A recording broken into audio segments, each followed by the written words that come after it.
Hey guys, it's Marion from Attire and Beyond in Highland, New York, where we sell new and pre-loved clothing and gifts for you or for somebody else.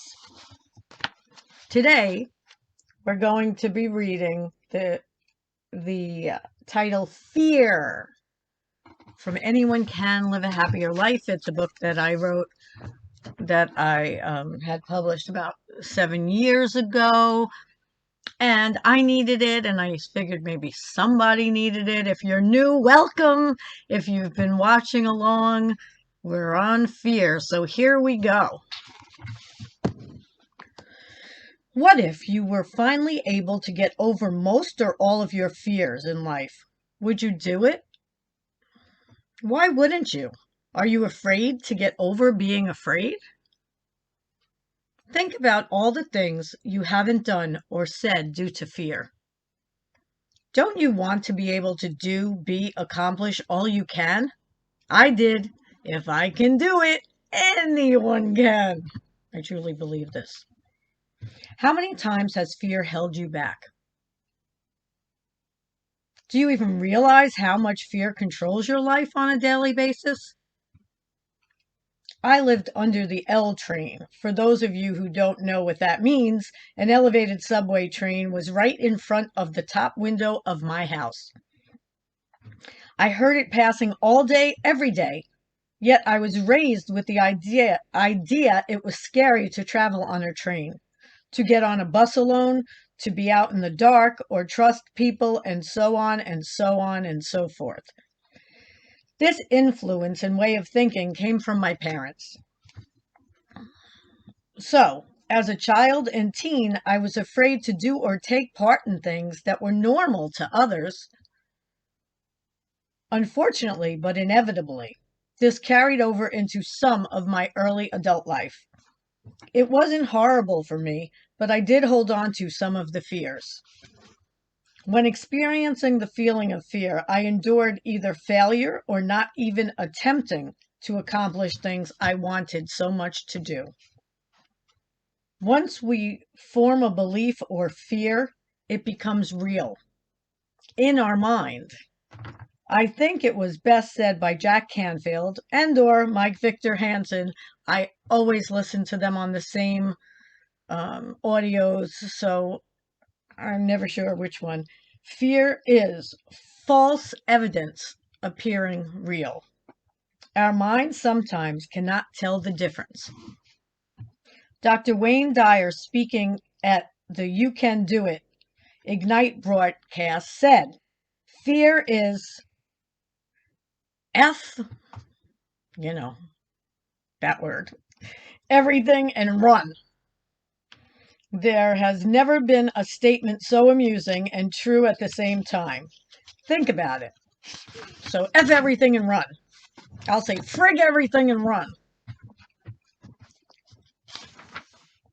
Think about it. Some fear commitment. They say F it and run. Others fear bees. They say F it and run. Others fear life and they say F it and run. True.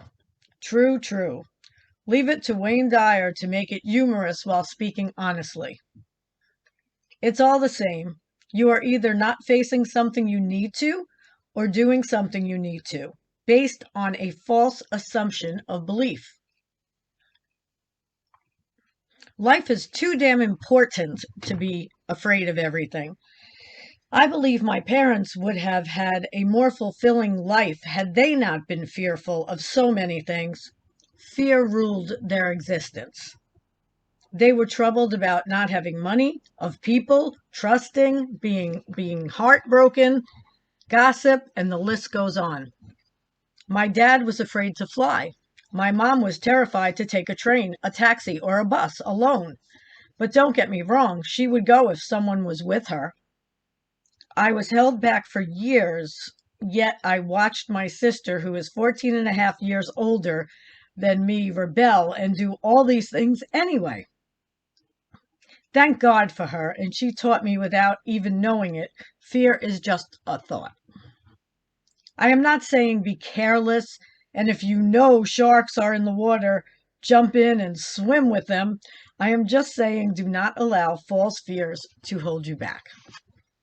I think my number one concern growing up and until I was in my mid-30s was rejection. I remember asking my mom and dad to come up to my apartment and my mom saying no, or asking her to do something or go somewhere and always hearing no. It got to the point where I didn't ask anymore, not because I didn't want them to come, but because I dreaded the rejection. This really sucked because even though I really yearned for them to visit or come somewhere with me, it was easier not to ask in case I was rejected. That's effed up. I also never asked for support from any of my friends until this past year with my divorce. Of course, that was back then. I needed to cry, vent, talk, and laugh. And so I did. I let my guard down and became vulnerable for a change. It was the best thing I ever did and will continue to be vulnerable because it is only fear that held me back. I love saying, what other people think of me is none of my business, Wayne Dyer. This quote helped me change my entire life. Why would I worry about being ashamed, embarrassed, looking stupid, being rejected, or anything to the effect if I really do not care what others think? My Toastmaster story. After speaking to Mark Victor Hansen's assistant and getting his advice, I decided to follow it to the T. Who better to help me than the co-author of two of my favorite life-changing books at the time, and the co-author of Chicken Soup for the Soul. If anyone knew what steps to take, it was him. One of his suggestions to get over my fear of speaking in public was to join Toastmasters. At the time, I had never heard of it. I was going to find all the local meetings and go to each one. There were two. Excuse those noises. I walked in now I've lost my place. I walked into a room with a long table that seated 20. Most of the attendees were older than I, but that was fine as long as I would be learning how to get over this fear.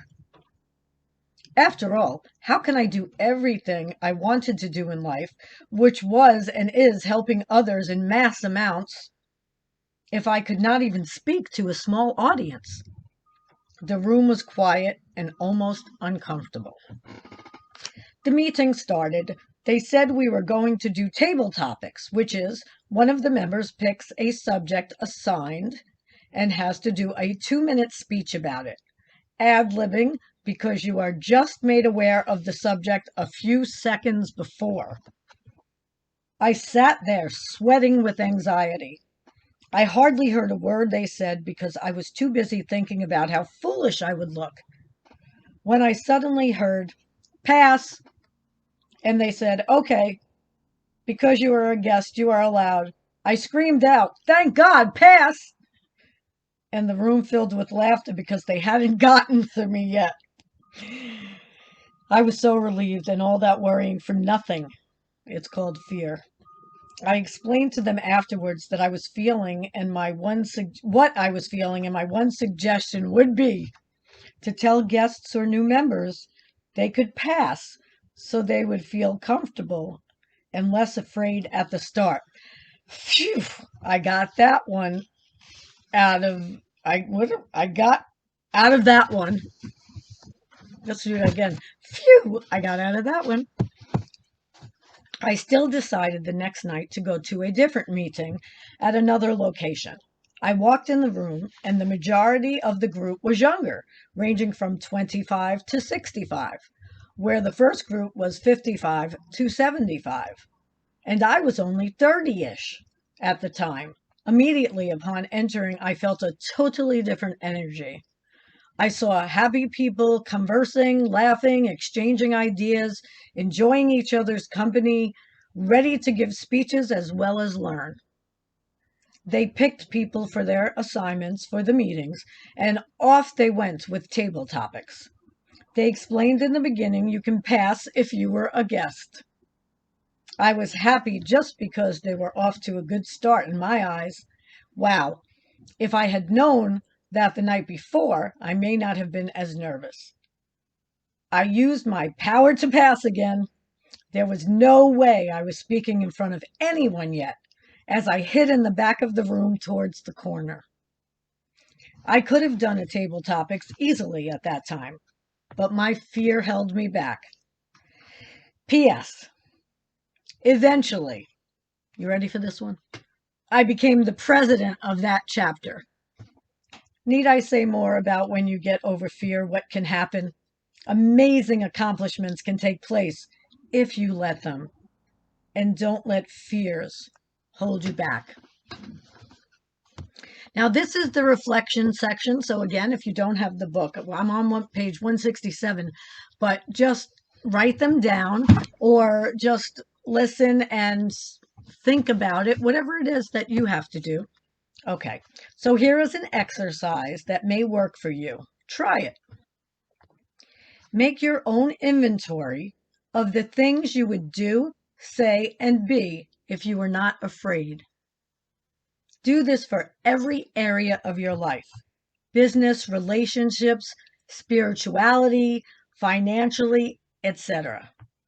When you are finished with the list, really sit and think about what is holding you back from accomplishing each and every one of these.